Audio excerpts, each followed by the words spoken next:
Pete? Kevin Johnson, remember me? You did my neighbor Frank's Volcano Foundation. Anyway, need a quote on some paving. Backyard. Hey, Kevin. Pete sounded cheerful. Sure thing. Patio extension, walkway? Thinking bigger, I said. Like, maybe 40 by 70 feet? Perfectly flat. Reinforced concrete. Pete whistled. 40 by 70? Holy smokes, man. What are you putting back there? A helicopter pad? Close, I grinned. Basketball court. A court? Like, full on? Wow. Okay, yeah, we can pour that. Needs proper base prep, rebar, expansion joints. Gonna be a big job. Got your permits for that much concrete? City's getting sticky about impervious surface these days. Working on it, I assured him. Picture this. Typical suburban setup. Nice little house in a decent neighborhood here in the heartland, USA. Driveway, 2-car garage, patch of lawn I try to keep greener than my neighbor's envy.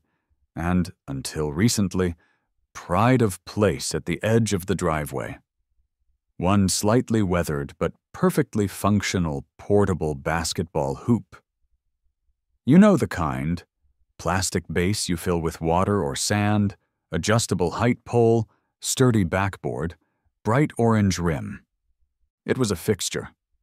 My kids, Jake, 13, and Mia, 10, practically lived out there after school, practicing layups, playing games of HORSE, just getting fresh air and exercise instead of melting their brains on video games.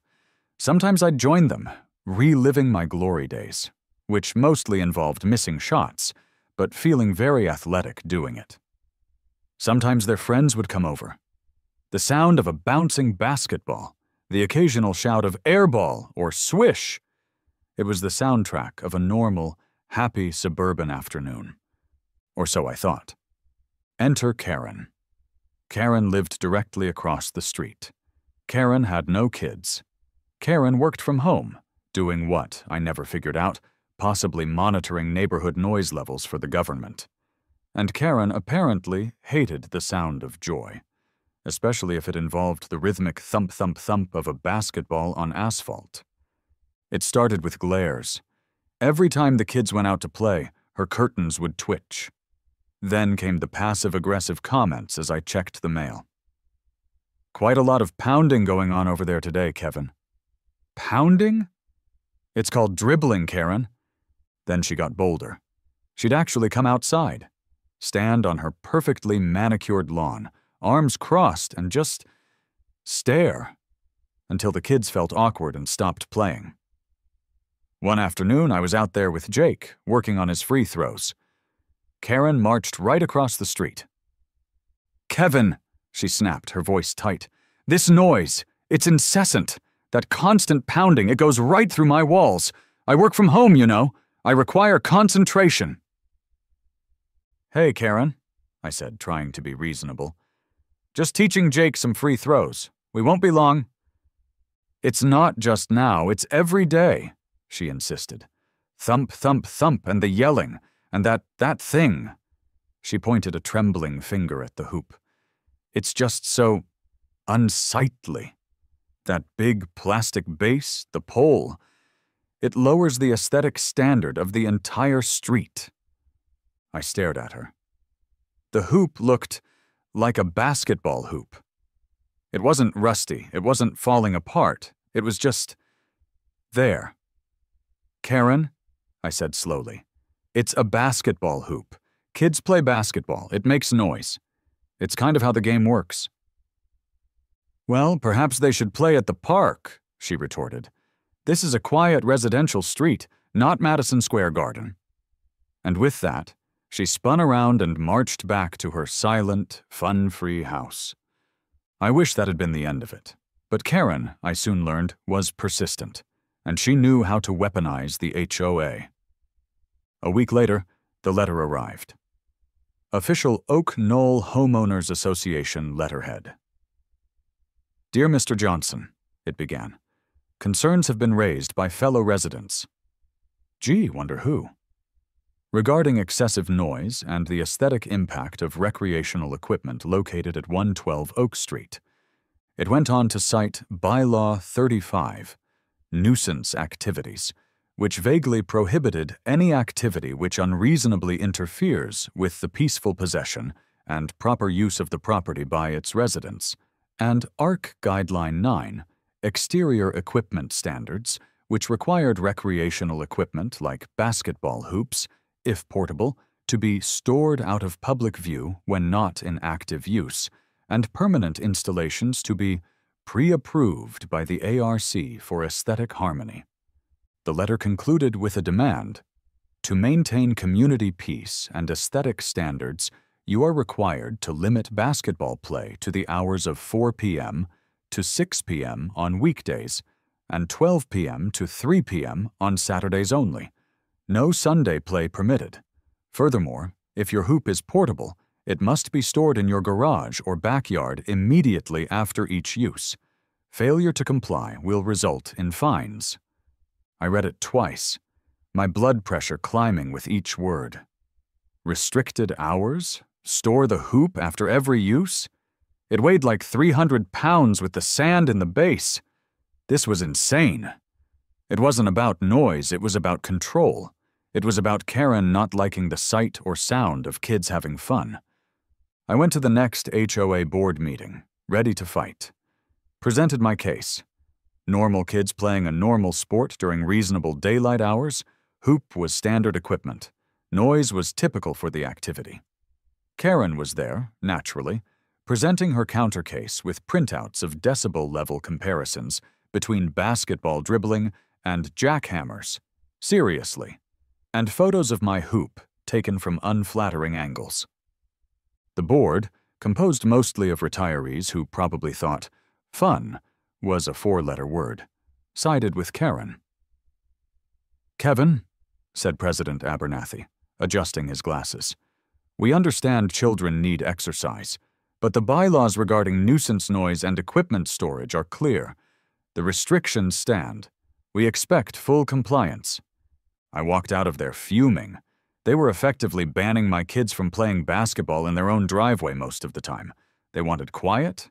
They wanted aesthetics. They wanted to complain about the thump, thump, thump.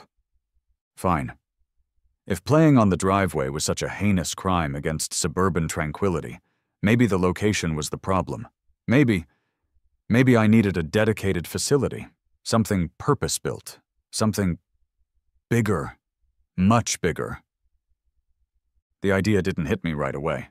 For a week or two, we tried adhering to the HOA's ridiculous schedule.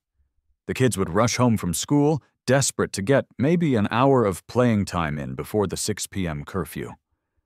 Storing the massive portable hoop after every single use was a back-breaking nightmare involving me, Jake, and a complex system of tilting and rolling that usually ended with scraped knuckles and muttered curses. Weekends were worse. That tiny 3-hour window on Saturday felt like a cruel joke. Sunday? Forget it. Apparently, the Lord ordained Sundays for silent contemplation of perfectly edged lawns, not for shooting hoops. The joy went out of it. The kids got frustrated. I got angrier. Every time I saw Karen smugly watering her petunias during what should have been prime basketball time, my resentment grew. Then, one Saturday, I was driving Jake to a travel team practice across town, held at a nice community park with multiple outdoor courts. As we pulled up, I saw them. Full courts, painted lines, glass backboards, kids running, balls bouncing everywhere. The sound, that glorious symphony of squeaking sneakers and rhythmic thumping, wasn't annoying here. It was energetic, alive. And I thought, why can't we have this? Why is a little bouncing in my driveway a neighborhood crisis, but this is fine? Maybe, I mused, it was about the space. A dedicated court, away from the house, maybe fenced. Maybe that would be less annoying. Then the spite kicked in. Or maybe it would be more annoying. A full court? In my backyard? Not some dinky half-court, but the whole shebang, or as close as I could fit. Regulation lines, high-quality hoops, fencing, and lights. Oh yes. If Karen hated the daytime noise, imagine her joy when we had perfectly illuminated games running until the 10 p.m. noise curfew. The idea was insane. My backyard wasn't enormous. A regulation NBA court, 94 x 50 feet, was out of the question. But maybe a high school size, 84 x 50, still huge. I paced out the yard later that day. If I sacrificed pretty much all the grass, maybe took out those non-compliant azaleas the ARC had also dinged me on, I could maybe fit something close to 70 x 40. Not regulation, but big enough for real games. Big enough to make a statement. My research shifted from how to muffle basketball sound to backyard basketball court construction. Concrete or asphalt? Concrete offered a better bounce, lasted longer, but was more expensive and required serious prep. Asphalt was cheaper, quicker, but might need more maintenance.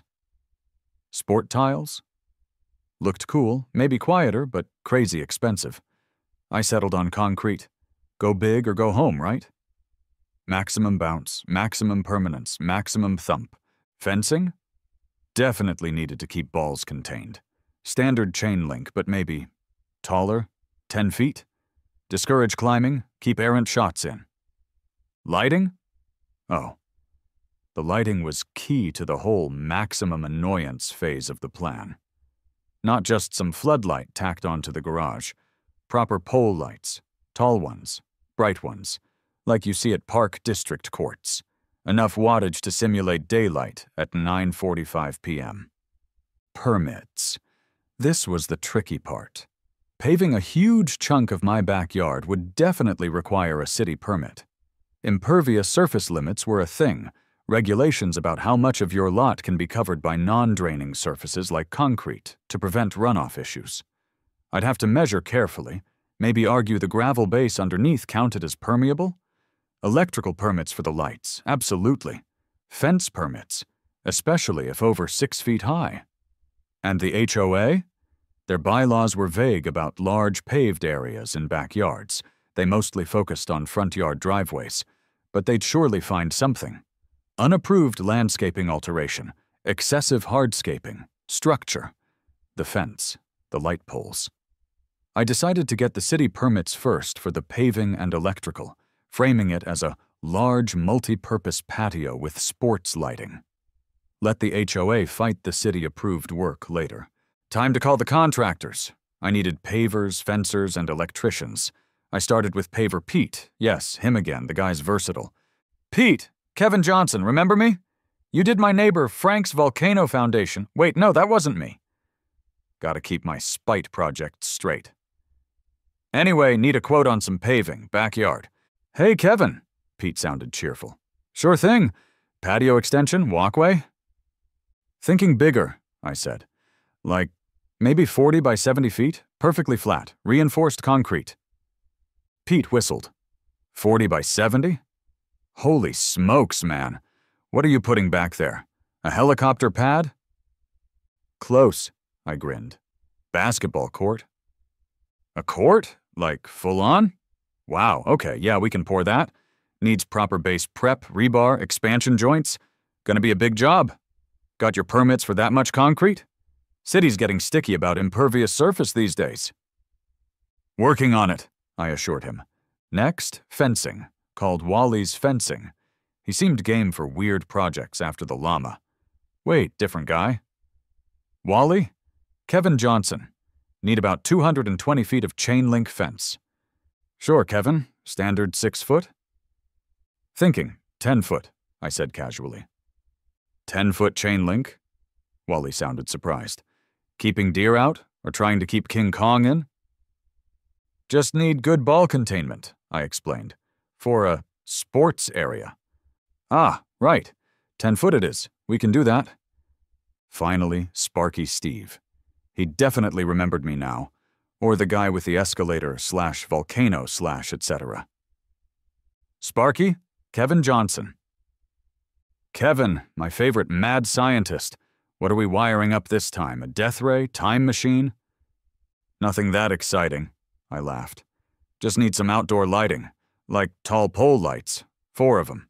for a large recreational zone. Sparky groaned. Pole lights? Like parking lot lights? In your backyard? Kevin, your neighbors are gonna kill you. The light spill alone. We'll get directional fixtures! With shields! Totally code compliant, I insisted.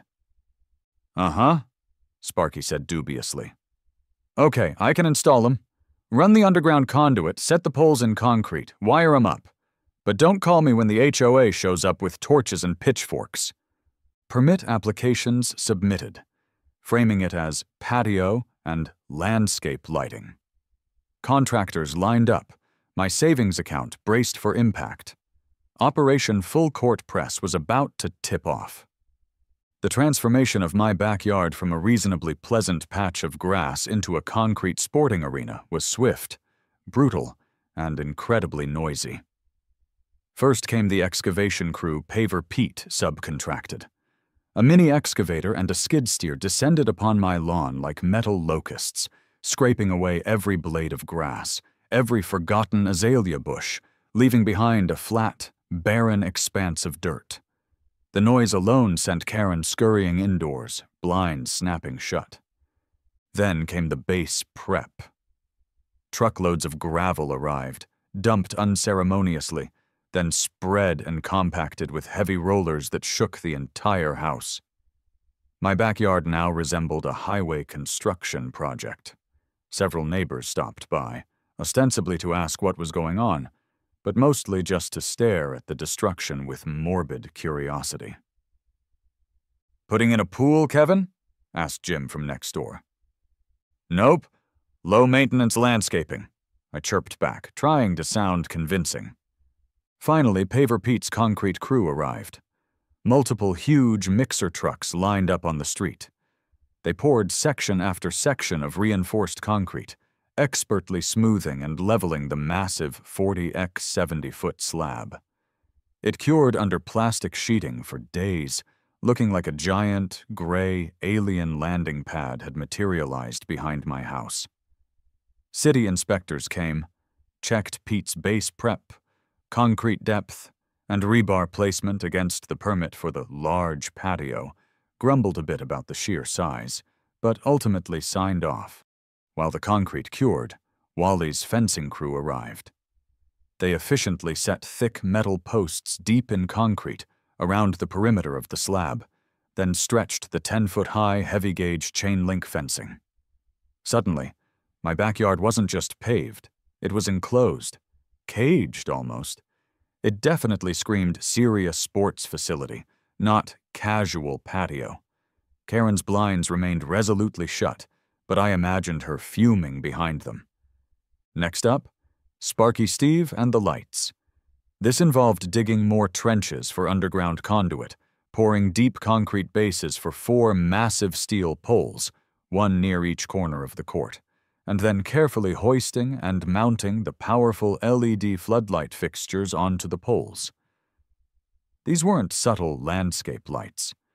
These were bright enough to illuminate a small stadium, or at least significantly annoy anyone trying to sleep within a 3-block radius if aimed poorly. Sparky, true to his word, used directional fixtures with shields, but they were still incredibly bright.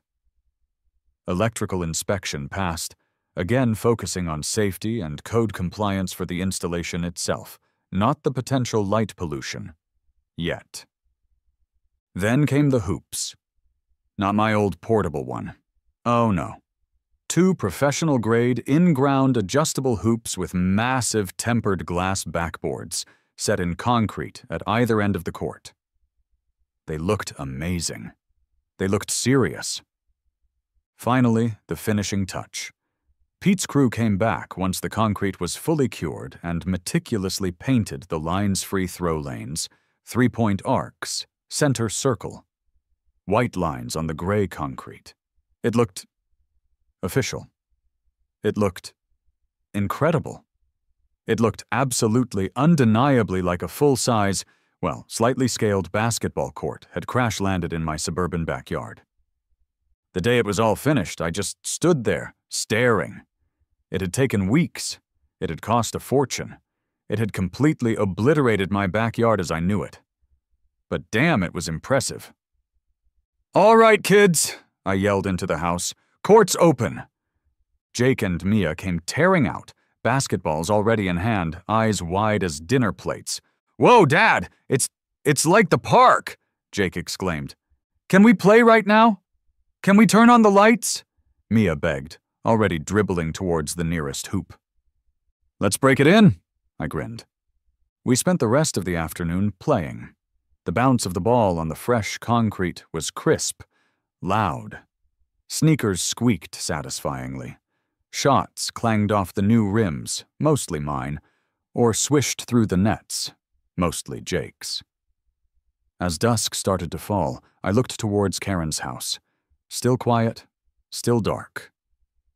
"Okay," I said, rubbing my hands together. "Moment of truth, let there be light." I flipped the switches Sparky had installed near my back door.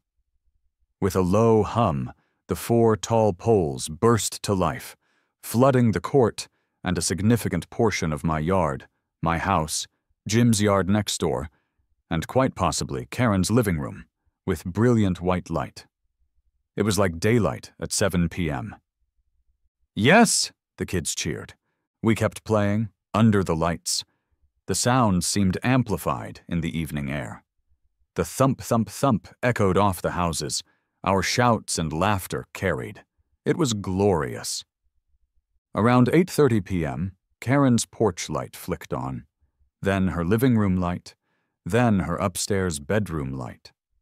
I saw her silhouette appear in the window, staring out at us, bathed in the glow of my personal sports stadium. She didn't come out, she didn't yell, she just stood there, watching, which was, somehow, even more ominous. The calm before the storm, the quiet before the inevitable avalanche of HOA violation notices and police complaints. Game on, indeed. The avalanche arrived Monday morning. My mailbox wasn't just full, it was practically groaning under the weight of official HOA envelopes, each seemingly containing a fresh accusation. It was like Karen had spent the entire weekend drafting complaints and citing bylaws, possibly collaborating with President Abernathy and the entire ARC. Violation notice, unauthorized major landscaping alteration and excessive impervious surface installation. Ref. Bylaw 17. Landscaping Standards and City Ordinance 114.2. Surface Water Management.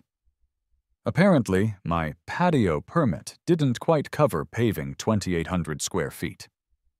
Violation notice, installation of non-compliant fencing. Height exceeding 6-foot limit. Unapproved material style for recreational enclosure. Ref. Bylaw 21 and ARCI Guideline 12. 10-foot chain link, while great for stopping basketballs, was apparently frowned upon. Violation notice, installation of unapproved commercial-grade lighting fixtures and creation of light pollution nuisance. Ref. ARCI Guideline 11F and Bylaw 35. My stadium lighting was officially deemed aesthetically displeasing and overly bright. Violation notice, creation of excessive and repetitive noise nuisance. Basketball play.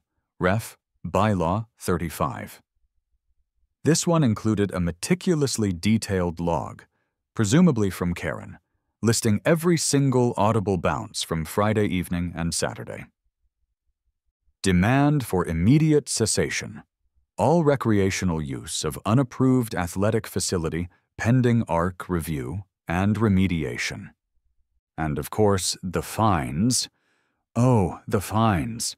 Daily penalties for the paving, the fence, the lights, the noise. If I didn't rectify everything within 15 days, I'd owe the HOA approximately the GDP of a small island nation.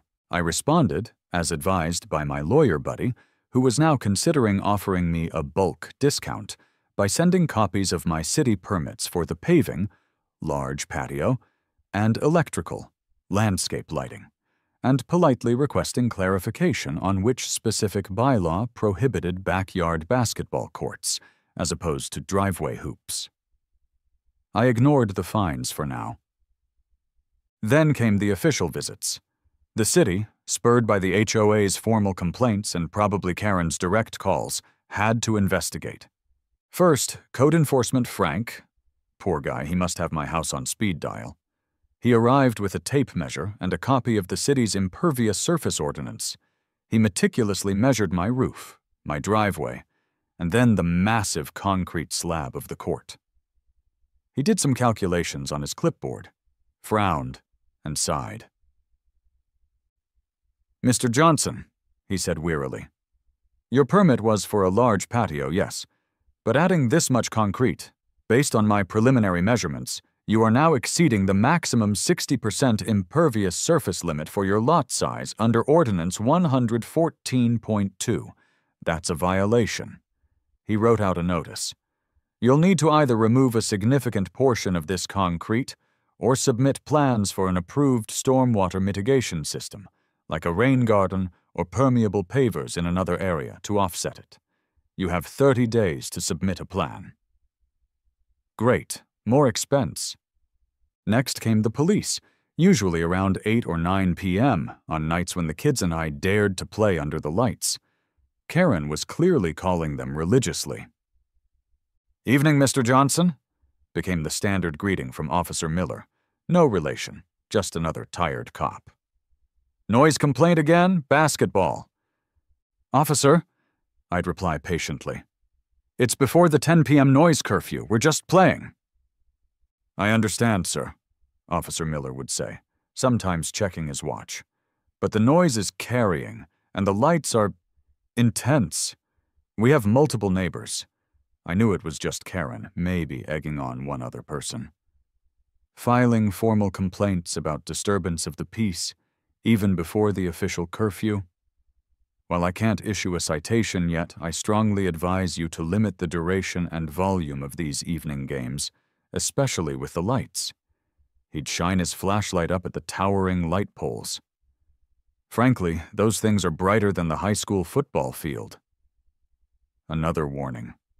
Another nail in the coffin of my nighttime basketball dreams.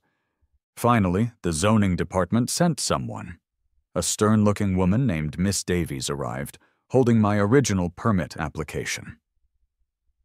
"Mr. Johnson," she said, getting straight to the point, "this permit was issued for a large multi-purpose patio with sports lighting. What you have constructed," she gestured towards the court, "is very clearly a dedicated, single-purpose basketball court, potentially classifiable as a private recreational facility. Depending on interpretation, this use may not be permitted as an accessory structure in an R1 residential zone, or it might require a conditional use permit with public hearings." She made notes. "We'll need to review this further with city legal.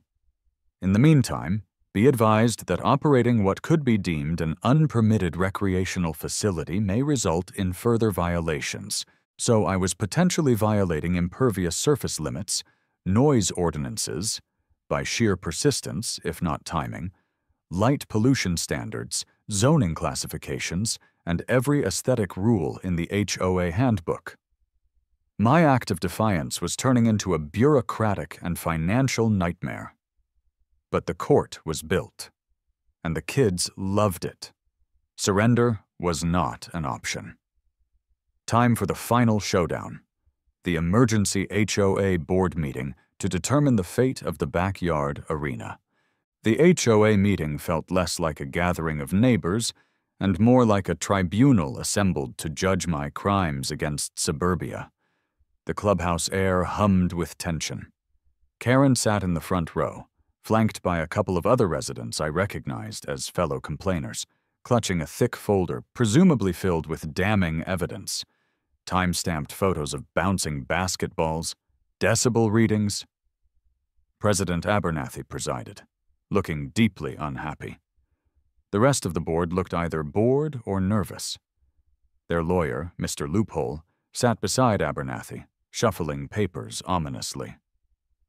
I sat with my own lawyer, Dave Miller, feeling like Daniel in the lion's den, if the lions were mostly retired accountants obsessed with lawn height. Mr. Loophole presented the HOA's case first. He painted a picture of neighborhood tranquility shattered by my industrial-scale athletic facility. He cited the noise, the incessant, jarring pounding that disturbed peaceful evenings. He cited the lights, the blinding, intrusive glare that destroyed nocturnal ambiance and possibly confused migratory birds. He cited the aesthetics, the stark, institutional appearance of the concrete slab and 10-foot chain-link fence, incompatible with Oak Knoll's charming residential character. He cited the potential impact on property values. He cited every bylaw remotely applicable, from nuisance clauses to landscaping rules to fence height restrictions. He concluded by demanding the board authorize immediate legal action to compel the complete removal of the court, fence, and lights, plus payment of all accumulated fines and legal fees. Karen was called upon to give her testimony. She spoke with trembling emotion about sleepless nights, shattered peace, the constant anxiety induced by the unpredictable thump, thump, thump, and the visual blight that assaulted her eyes every time she looked out her window. It was a masterful performance. Then it was our turn. Dave Miller calmly stood up. He acknowledged the court was a significant addition, but emphasized it was built primarily on the footprint of my backyard lawn, utilizing space already designated as mine for recreation. He presented the city permits for the paving and electrical work, arguing that while the description might have been vague, patio, landscape lighting, the work itself was inspected and approved by the relevant city authorities. Regarding the specific complaints, noise. He presented printouts of the city noise ordinance, highlighting that daytime recreational noise was generally permitted, and we were willing to strictly adhere to the 10 p.m. curfew, even though police hadn't issued citations. Lights. He acknowledged the brightness but presented manufacturer specs showing they were directional fixtures with shields designed to minimize spill. He offered on my behalf to install additional shielding or timers to ensure they were off by 9 p.m., well before the noise curfew. Fencing. He argued 10-foot fencing was common for sports courts, tennis, etc., for safety and ball containment, and while exceeding the standard 6-foot HOA fence limit, its purpose was specific to the court and potentially justifiable. He offered to explore landscaping options to screen it. Aesthetics/use. He argued that private, non-commercial recreation was a fundamental right of homeowners, that the court encouraged healthy activity for my children, and that aesthetic objections were subjective and shouldn't override permitted use, especially when compromises on lights and hours were offered. Then I spoke briefly, trying to sound less like a spiteful lunatic and more like a reasonable dad. "Look," I said, "this all started because my kids couldn't bounce a basketball in our own driveway without complaints. I built this court so they'd have a dedicated, safe place to play, off the street. Maybe it's bigger than necessary. Maybe the lights were too much initially. But it's used by my family and our friends for healthy recreation. We're willing to compromise on hours, on lighting. Isn't there room for that? Isn't there room for kids to actually play outside in this neighborhood?" The board members looked uneasy. They were caught between Karen's relentless campaign, their lawyer's aggressive stance, the potential cost of a lawsuit they might lose, especially regarding permitted work, and the fact that, well, it was just a basketball court in my backyard. They deliberated for what felt like hours. Finally, President Abernathy cleared his throat. The verdict? Another messy, expensive compromise. Court stays. They wouldn't force removal of the concrete court itself. Acknowledging the city paving permit. Major win. Lights must go, or be drastically altered. The existing tall pole lights were deemed unacceptable. I had 60 days to either remove them entirely or replace them with heavily shielded, downward-facing, low-profile fixtures pre-approved by the ARC, with a strict 9 p.m. shutoff timer installed and verified. Painful, but maybe fair. Fence height reduction. The 10-foot fence violated the 6-foot rule. I had 90 days to either lower the entire fence to 6 feet, making it less effective for ball containment, or submit plans for extensive, dense landscaping, like mature arborvitae, to completely screen the 10-foot fence from view from adjacent properties and the street. Expensive either way. Restricted hours. Basketball play limited to 9 a.m. to 8 p.m. daily. No exceptions. Tough, but better than the original driveway restrictions. Fines reduced. Upon compliance with lighting and fencing landscaping requirements, the outstanding fines would be reduced by 75%, with the remainder payable over 12 months. It wasn't perfect. Losing the powerful lights stung. No more late-night games. Dealing with the fence screening would be costly, but the court itself survived. Karen didn't get her demolition. I considered it a hard-fought win. So, what's life like now? Well, the giant light poles are gone. I opted for lower profile and much less bright directional LEDs mounted on the fence posts, ARC approved after much back and forth, on a strict timer cutting off at 9 p.m. sharp. I also spent a small fortune planting a wall of fast-growing cypress trees to hide the tall fence. They're still filling in, but it satisfied the HOA. The court gets used constantly, within the allowed hours. The kids love it. Their friends love it. Even some neighbor kids come over now, with parental permission, of course. The thump, thump, thump is still there during the day, but it feels contained, legitimized, almost. Karen? She still glares occasionally.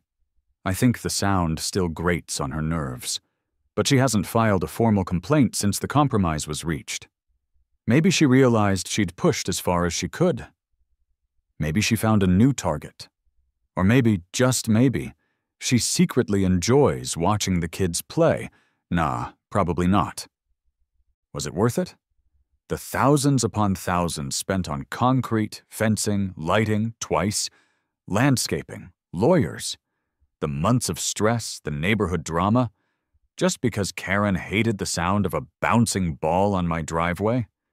Standing out here now, watching Jake sink a perfect three-pointer as the sun sets, the sound echoing satisfyingly off the concrete? Yeah, it was excessive, it was absurd, it was probably financially irresponsible. But sometimes you gotta build your own court. Sometimes you gotta make sure the game can go on. Swish!